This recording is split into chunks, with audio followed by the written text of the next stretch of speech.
Peace and blessings, everyone. Welcome back to the Humble Servant Homestead, guys. Today we are out here in the garden, and so today we are getting ready to put down a few rows of raised beds today.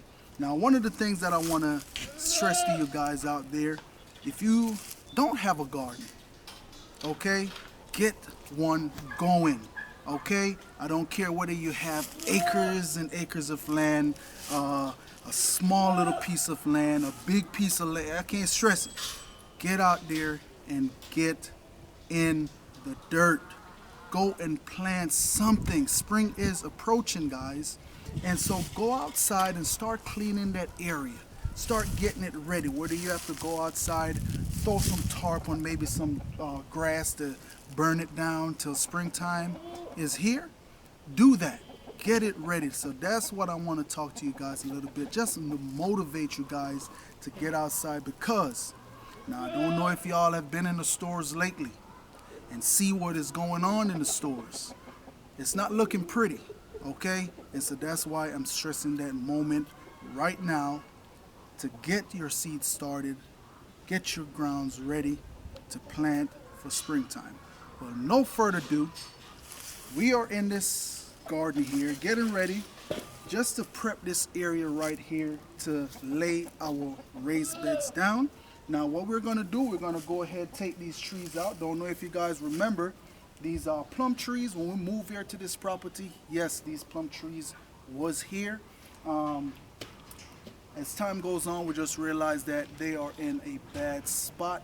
Now, of course, we're taking out the plum trees, but yes, we're putting something back in that can benefit the family, which is some raised beds. We can plant some herbs and some different kind of stuff, whatever my wife let me plant in these beds. You know, she claimed these raised beds right here, so whatever she want to put in them.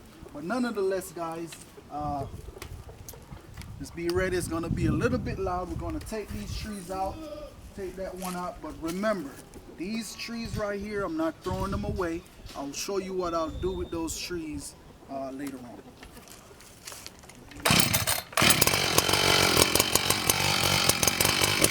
Okay guys, so now that we have these trees taken out, we're gonna simply go ahead and lay them aside. Later we will use those trees there. All right, so I'm gonna go ahead and clean this area on up.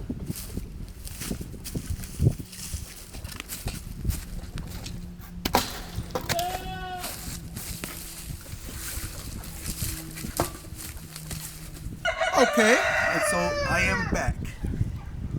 As y'all can see, we have this area is nice and clean now. We have plum tree cut out. Now, one of the things with these plum trees right here, they do have a tendency, the roots tend to run on the ground and put up new shoots. So later on, once I build these beds, I'm going to show you what we're going to do to kind of rectify that issue here in the garden. I hear you, rooster. But now, guys, we are here.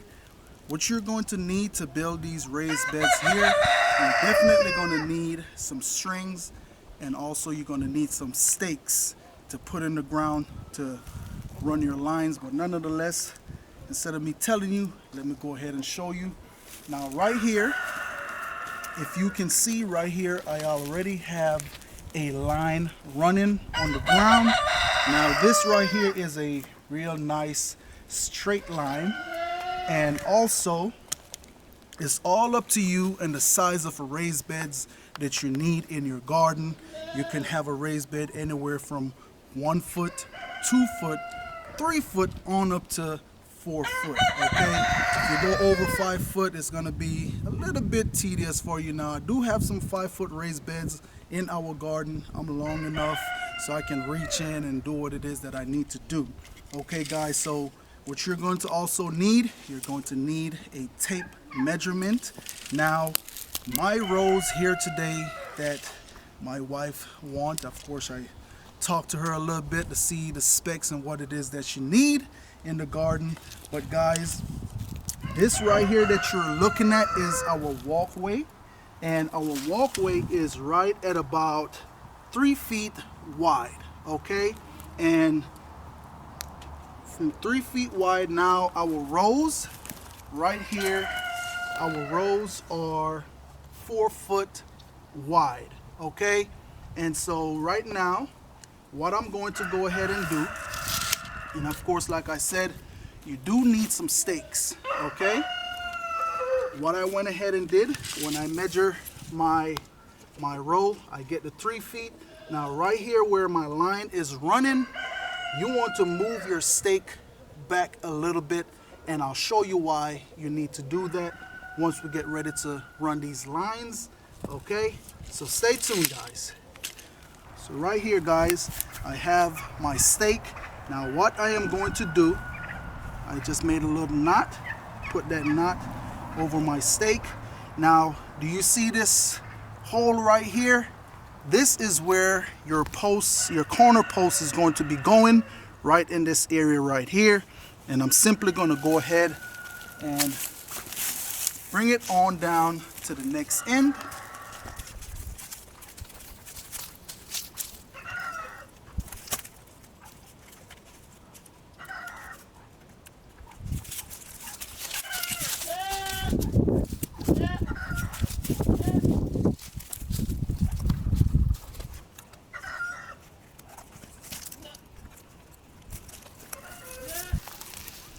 Okay, and so that right there is it right there for these 2 rows.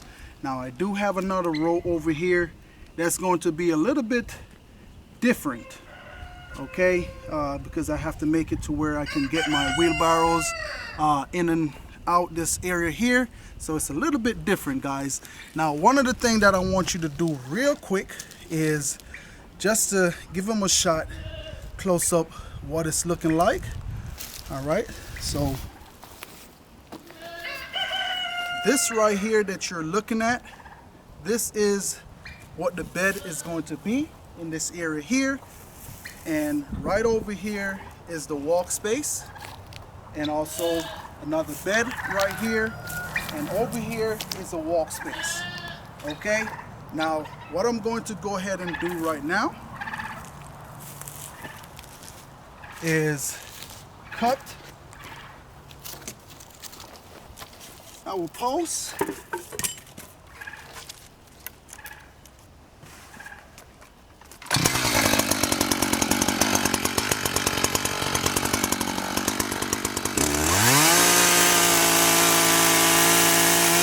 And the wood that we are using here in the garden, guys, is, of course, we have plenty of cedar here on the homestead, and that's what we are using. Now this same method you can do for your homestead. Now I know of a lot of people out there that is very conscious of what they're putting inside of their garden as far as like treated woods and stuff like that. A lot of people are steering away from that because they have that chemical inside. Okay, so that's why we are using the cypress here on the homestead. Now you can get some wood from your local box store. You can get the untreated wood and do the same thing that I am doing right here. And also you can go in the area that they have the tin, and you can go ahead and get you some tin, but we will show you that next step shortly. Now simply what I'm going to go ahead and do is pretty much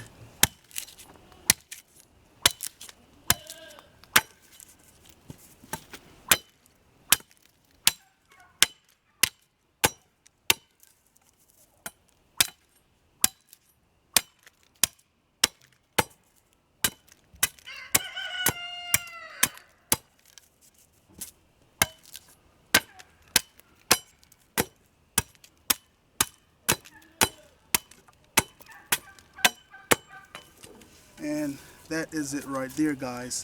And now what I'm going to do right now, I'm going to go ahead, get my hammer, pound this right here down into the ground and get it real nice and stable, and we'll be ready to move to the next step.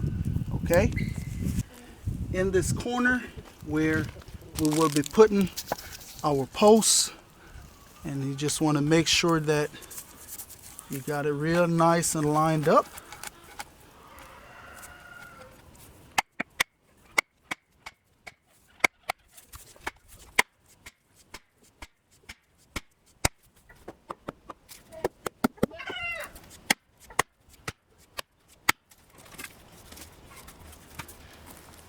And so that right there is one down, and we have a few more to go.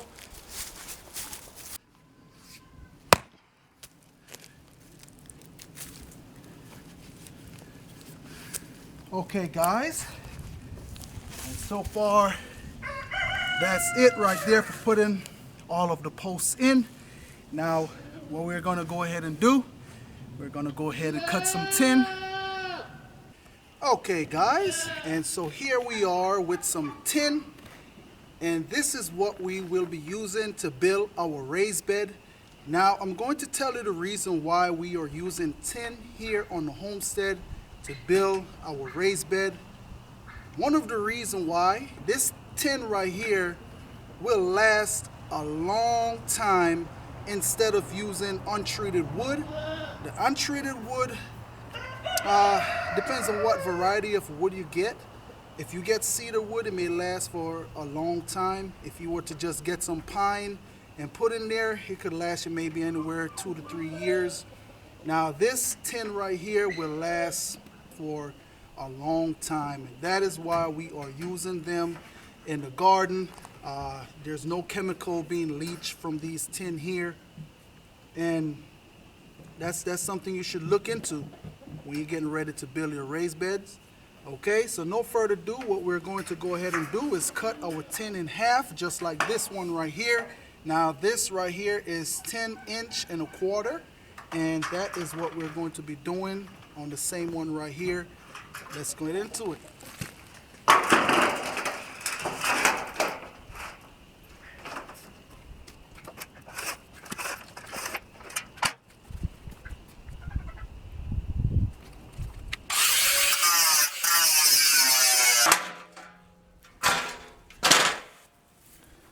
Okay guys, so now that we have all of our tin cut in half, now it is time to go ahead and start laying them out on all these posts here. Now let's get into it. Okay guys, and so because my tin is not long enough to reach the other end, I'm just gonna simply go ahead, get it measured up with the back there, and right here where the tin ends, I'm going to have to put another stake so that way I can have something to bolt the tin onto. Okay, and so that right there is where I land. Let's put that on the ground.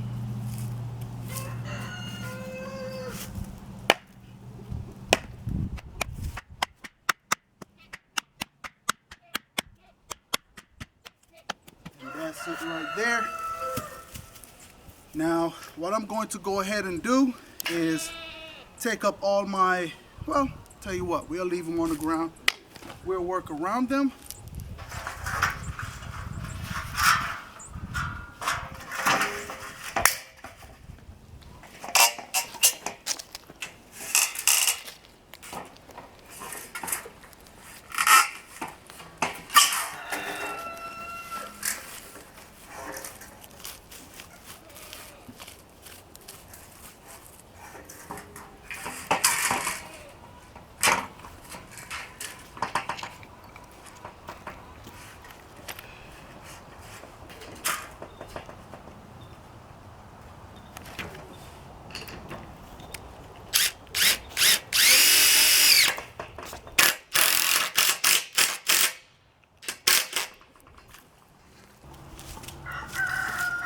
Okay, so far looking good. Now what I'm going to go ahead and do is get my angle grind and come on and cut off the excess.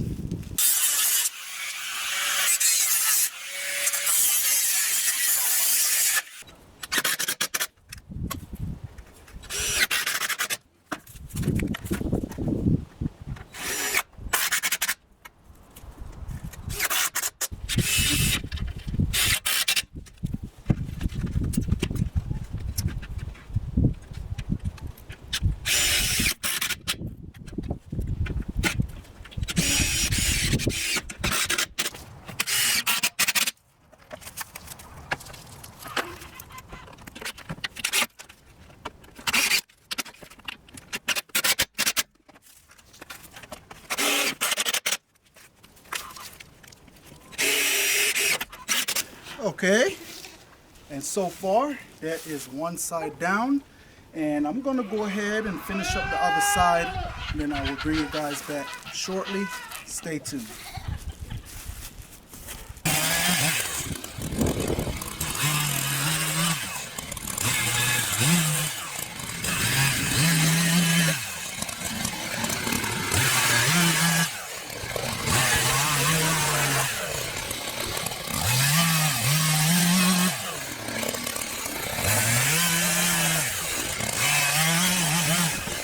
Okay,